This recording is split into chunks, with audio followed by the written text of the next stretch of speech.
Hi friends, എല്ലാവർക്കും ഇന്നത്തെ വീഡിയോയിലേക്ക് സ്വാഗതം. ഞാൻ ഇന്നത്തെ വീഡിയോ ആയിട്ട് ഇടുന്നതെന്ന് പറഞ്ഞാൽ സീക്രട്സ് ആണ്. ഇടാനായിട്ടുള്ള താജ്മഹലിൻ്റെ സീക്രട്സിനെ കുറിച്ചാണ് ഇന്നത്തെ വീഡിയോ എന്ന് പറയാൻ പോകുന്നത്.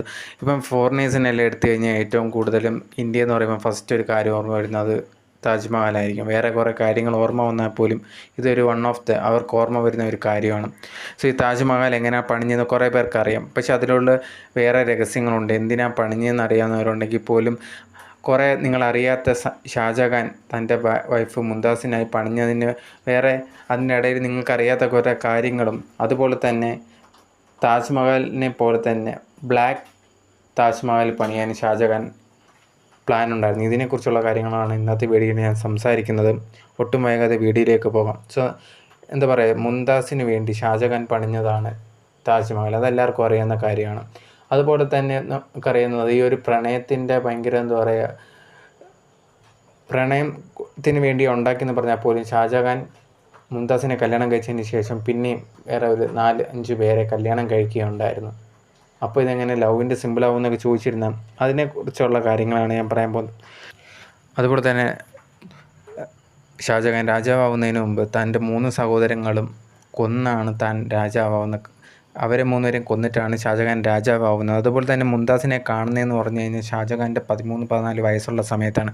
ആ സമയം തൊട്ട് ആൾക്കാരോട് മൊത്തം പറഞ്ഞു നടക്കുമായിരുന്നു മുംതാസാണ് ഈ ലോകത്തിലെ ഏറ്റവും വലിയ സുന്ദരിയെന്ന്.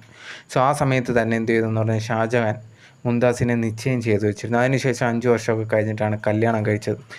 പിന്നെ ഞാൻ പറഞ്ഞിരുന്നു അന്ന് മൊത്തത്തിൽ 6 വൈഫ്, എന്താ പറയുക, മുംതാസ് അല്ലാതെ വേറെ 5 വൈഫുണ്ടായിരുന്നു. എന്താ കാരണമെന്ന് ചോദിച്ചു കഴിഞ്ഞാൽ അന്നത്തെ കാലത്ത് ബാക്കിയുള്ള എന്താ പറയുക, ഒരു രാജ്യങ്ങൾ തമ്മിലോ അവരൊക്കെ തമ്മിലുണ്ടെങ്കിൽ ഭയങ്കര നല്ല രീതിയിൽ പോകണമെങ്കിൽ അവിടെ നിന്നൊരു പെൺകുട്ടിയെ കല്യാണം കഴിച്ചാലേ ഉള്ളൂ അവിടുത്തെ രാജ്യമായിട്ട് നല്ലൊരു സൗഹൃദം പുലർത്താൻ പറ്റത്തുള്ളൂ. അതുകൊണ്ട് തന്നെ ഷാജഹാൻ കുറേ അധികം കല്യാണം അതിന് ശേഷം കഴിച്ചിരുന്നു.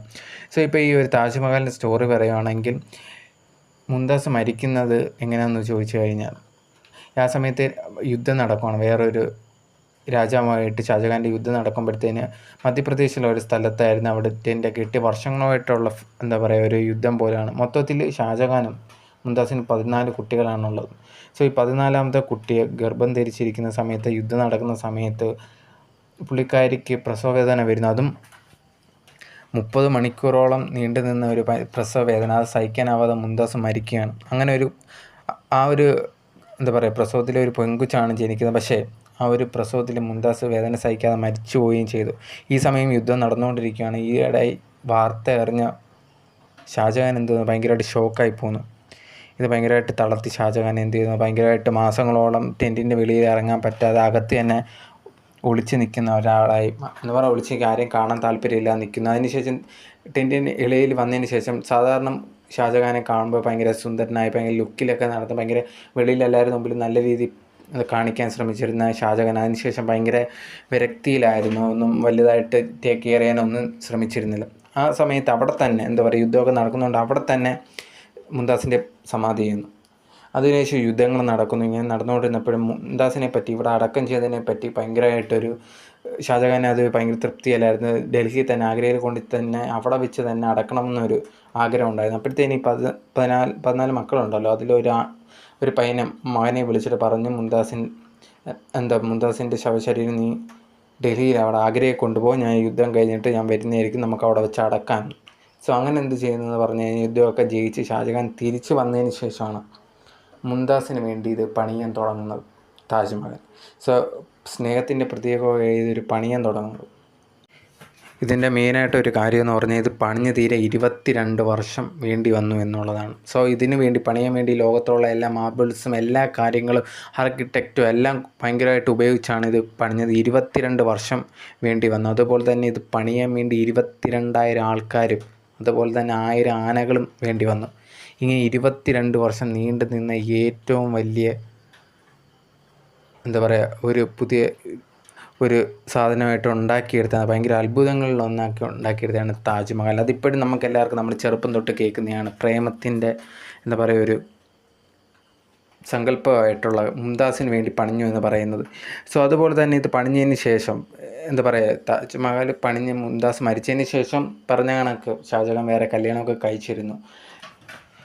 സോറി, അതിൻ്റെ ഇടയിൽ പറയാൻ വിട്ടുപോയൊരു കാര്യം എന്ന് പറഞ്ഞു കഴിഞ്ഞാൽ എന്താണെന്ന് വെച്ച് കഴിഞ്ഞാൽ ആ ഒരു ശവശരീരം അവിടുന്ന് കൊണ്ടുവന്നതിന് ശേഷം ഈ താജ്മഹൽ പണിയുന്നവർ അതിനടുത്തായിട്ടാണ് സമാധി ചെയ്ത് വെച്ചിരുന്നത്. താജ്മഹൽ പണിഞ്ഞതിന് ശേഷം മുംതാസിൻ്റെ ആ ഒരു ശരീരം എന്ത് ചെയ്തെന്ന് പറഞ്ഞാൽ അകത്തെടുത്ത് ആ താജ്മഹലിൻ്റെ സെൻട്രലായിട്ടാണ് എന്താ പറയുക അടക്കിയിരിക്കുന്നത്. സോ അതുകൊണ്ടാണ് എല്ലാവരും പോയാൽ അറിയാൻ പറ്റും. അതുപോലെ തന്നെ ഇതിന് ശേഷം ഈ ഒരു ഇതെല്ലാം കഴിഞ്ഞതിന് ശേഷം കുറച്ച് വർഷം കഴിയുമ്പോഴത്തേന് അസുഖബാധ എന്താ പറയുക ഒരു റൂളിങ് അല്ലെങ്കിൽ ഇങ്ങനെ എന്താ ഭരിച്ചുകൊണ്ടിരുന്ന സമയത്താണ് ഷാജഹാന് ഭയങ്കര ഒരു അസുഖം പോലെ വരുന്നത്. ഈ സമയത്ത് ഷാജഹാൻ്റെ ഈ മക്കളിൽ ഒരാൾക്ക് ഭയങ്കര ആഗ്രഹമായിരുന്നു ഇപ്പോൾ ഷാജഹാൻ ഭയങ്കരമായിട്ട് ഭരിക്കുന്നു, എനിക്ക് ഭരിക്കാൻ പറ്റില്ല എന്നൊക്കെ ഉള്ള എന്താ പറയുക ഭയങ്കരമായിട്ടുള്ള ദേഷ്യമൊക്കെ നിന്ന സമയത്താണ് ഷാജഹാൻ ഇങ്ങനെ ഒരു എന്താ പറയുക അവസ്ഥ വരുന്നത്. ഇതറിഞ്ഞ് ഈ മകൻ എന്ത് ചെയ്തെന്ന് പറഞ്ഞു കഴിഞ്ഞാൽ ഷാജഹാനെ അവിടുത്തെ ഉള്ള ഒരു ജയിൽ പോലെ അടച്ചു വെച്ചേക്കുവാണ് 10 വർഷത്തോളം. എന്താ പറയുക ആ ഒരു കാലഘട്ടത്തിൽ അസുഖങ്ങളൊക്കെ മാറി നേരെ വന്നിരുന്നെങ്കിൽ പോലും ഷാജഹാന് വെളിയിലൊന്നും ഇറങ്ങാൻ പറ്റാത്ത രീതിയിൽ മകൻ പൂട്ടി വെച്ചിരുന്നതായിരുന്നു. അവിടെ നിന്ന് ആ ഒരു ഫോർട്ടിൽ നിന്നും കണ്ട താജ്മഹൽ മാത്രം കാണാൻ പറ്റുന്ന രീതിയിൽ വെച്ചിരുന്നതായിരുന്നു. അതിനുശേഷം അദ്ദേഹം മരിക്കുകയാണ് ചെയ്തത്. സോ അതുപോലെ തന്നെ താജ്മഹലിൻ്റെ കുറേ സീക്രട്ട് നിങ്ങളടുത്ത് പറയാമെന്ന് പറഞ്ഞു. അതുപോലെ തന്നെ നിങ്ങൾ വിചാരിക്കുന്ന കണക്ക് താജ്മഹലിൻ്റെ കളർ വെള്ള മാത്രമല്ല, നിങ്ങളങ്ങനെ വിചാരിക്കുന്നു വെള്ള മാത്രമാണ്. പക്ഷേ എന്നിരുന്നാൽ പോലും പറയുന്ന ഒരു കാര്യം എന്ന് പറഞ്ഞു കഴിഞ്ഞാൽ നിങ്ങൾ രാവിലെ പോയി കഴിഞ്ഞാൽ അത് യെല്ലോ ആയിട്ട് കാണാൻ പറ്റും. അതുപോലെ തന്നെ ഉച്ച സമയത്ത് എന്താ പറയുക വെള്ളയായിട്ട് കാണാം, പിങ്ക്, പിന്നെ വൈകുന്നേരമൊക്കെ ആകുമ്പോൾ പിങ്ക് കാണാം. ഈ മാർബിൾസ് ഈ സൂര്യപ്രകാശമൊക്കെ തട്ടുന്ന സമയങ്ങളിൽ ഇങ്ങനെ ഒരു ടൈം ചേഞ്ച് ചെയ്യുന്നതിനനുസരിച്ച് അതിൻ്റെ കളറും ചേഞ്ച് ചെയ്യുമെന്നാണ് പറയുന്നത്. സോ ഇതാണ് വൺ ഓഫ് ദ ഫാക്റ്റ്. അതുപോലെ നിങ്ങൾക്ക് കാണാൻ പറ്റും. അതുപോലെ ആ താജ്മഹലിൻ്റെ അടുത്തായിട്ട് 4 വലിയൊരു മേൽക്കൂര പോലെ സൈഡിലായിട്ടൊരു ഫോട്ടോ പോലെ ഒരു സംഭവം പണിഞ്ഞു വെച്ചേക്കുന്നത് 4 സൈഡിലോട്ടും. ആ ഒരു കാര്യം ശ്രദ്ധിച്ച് അത് സൈഡിലോട്ട് ചരിച്ചാണ് അത് പണിഞ്ഞേക്കുന്നതാണെന്ന് പറഞ്ഞേക്കുന്നത്. കാരണം അതിൻ്റെ ചുറ്റും വെള്ളമൊക്കെ ഇല്ല, എന്തെങ്കിലും ഭൂകമ്പോ എന്തെങ്കിലുമൊക്കെ വന്നു കഴിഞ്ഞാൽ ആ സാധനം മറിഞ്ഞ് താജ്മഹലിനൊന്നും പറ്റാൻ പാടില്ല എന്നുള്ളത് കൊണ്ടാണ് അങ്ങനെ വെച്ചേക്കുന്നതാണ് പറയുന്നത്. അതുപോലെ തന്നെ അതിൻ്റെ മേളിലായിട്ട് അതിൻ്റെ മേലായിട്ട് ഇപ്പോൾ എന്താ പറയുക നമുക്ക് കാണാൻ പറ്റും, നിൽക്കാനൊക്കെ പറ്റുന്ന ഒരു സ്ഥലം പോലെ ഒരു കാണാൻ പറ്റും. എന്താണെന്ന് പറഞ്ഞു കഴിഞ്ഞാൽ അവിടെയാണ് എന്താ പറയുക ഓതുന്നത്. ഇപ്പം എന്താ പറയുക ഓരോ അറിയാലോ ഓതുന്ന സ്ഥലമാണ്, അവിടെ കയറിയെന്നാണ് ഓതുന്നത്. അപ്പം നിങ്ങൾ ചിന്തിക്കുക അത് ഇപ്പം സമാധിയാണല്ലോ അതിനകത്തുള്ളത് ഇപ്പം മുംതാസിൻ്റെ. അപ്പോൾ എങ്ങനെയാണെന്ന് ചോദിച്ചു കഴിഞ്ഞാൽ അതിനകത്ത് പണ്ട് തൊട്ടേ ഒരു മോസ്ക് ഉണ്ട്, അതിപ്പോഴും നിലനിന്ന് പോകുന്ന ഒരു മോസ്കാണ്. സോ അതുകൊണ്ടാണ് അവിടെ ഇന്ന് ഇപ്പം ചൊല്ലുന്നുണ്ടോ എന്ന് ചോദിച്ചു കഴിഞ്ഞാൽ ഇപ്പോൾ ഇല്ല, നേരത്തെയൊക്കെ ചൊല്ലുന്നുണ്ടായിരുന്നു. ബട്ട് ഇപ്പോഴും ആ ഒരു മോസ്ക് അതിനകത്ത് കാണാൻ പറ്റും. അതുപോലെ തന്നെ ഷാജഹാൻ മരിച്ചതിന് ശേഷം എന്ത് ചെയ്തെന്ന് പറഞ്ഞാൽ അവിടെ തന്നെ അതിനകത്ത് മുംതാസിനോട് ചേർന്ന് തന്നെയാണ് അടക്കിയത്. നിങ്ങൾ താജ്മഹൽ എടുത്ത് നോക്കിക്കഴിഞ്ഞാൽ ഷാജഹാൻ്റെ ആ ഒരു ഇത് മാത്രമേ ഉള്ളൂ, ഒരു സമാധി മാത്രമേ ഉള്ളൂ കറക്റ്റ് പ്ലാനിങ്ങോട് ഇല്ലാതെ ചെയ്തത്. അത് ചെയ്ത് മകൻ തന്നെയാണ്.